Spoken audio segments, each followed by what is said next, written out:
Hello, I'm Helen Douglas and I'm the chair of Fair Oak and Horton Heath Parish Council. Some years ago I was really honoured to be able to research the names of the people from these villages of Fair Oak and Horton Heath who died in the First and Second World Wars. But today I'm here particularly to talk about the events of D-Day and the role that some of our villagers had in that. Altogether, we have 22 people who served from Fair Oak and Horton Heath who sadly lost their lives in the Second World War campaigns. Of those, we have 3 that we're particularly remembering today because it's D-Day week, and that's a special week of commemoration and remembrance for all those people, not just the ones who died in the D-Day campaigns.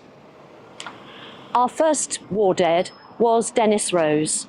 He was aged 27 and died on the beaches in Normandy as he approached to try and defeat Nazism in Europe. Dennis was a member of the 1st Battalion, the Hampshire Regiment, who were one of the first regiments to land on the beaches that day. He'd lived in Horton Heath. He's buried in Bayeux Cemetery. John Carter also lost his life on D-Day itself, on the beaches, aged 21. He was in the 1st Battalion of the Dorset Regiment. He lived in Burnet's Lane in a bungalow opposite the old Baptist chapel.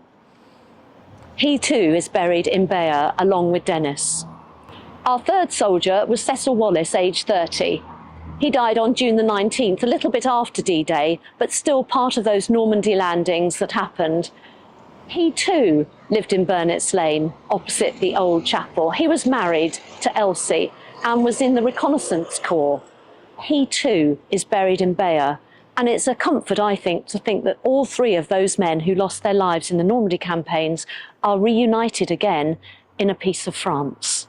We need to remember too those people who served and came back, often damaged, often shell-shocked, and often unable to speak about their experiences during the war. We remember all those people who went from our villages to fight on our behalf. We've got 2 other videos for you to watch today. One about a flying nightingale, and you'll hear all about that when you watch it, but Lydia Alford was her name, again living in Horton Heath and very much a local person. And you're also going to be able to see a DVD about the way that sand was extracted from the sand pits in Sandy Lane and in Shorts Road and used to fill the caissons for the D-Day landings, in particular the Mulberry Harbours.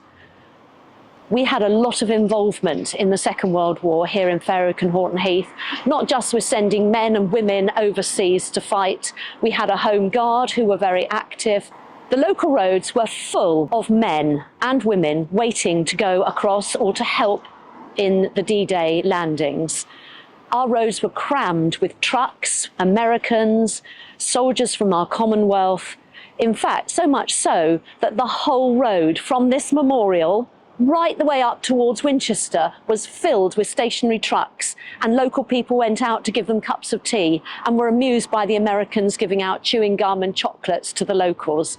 We had camps all around us. The build-up was huge. We should be so proud of everybody who was here at that time.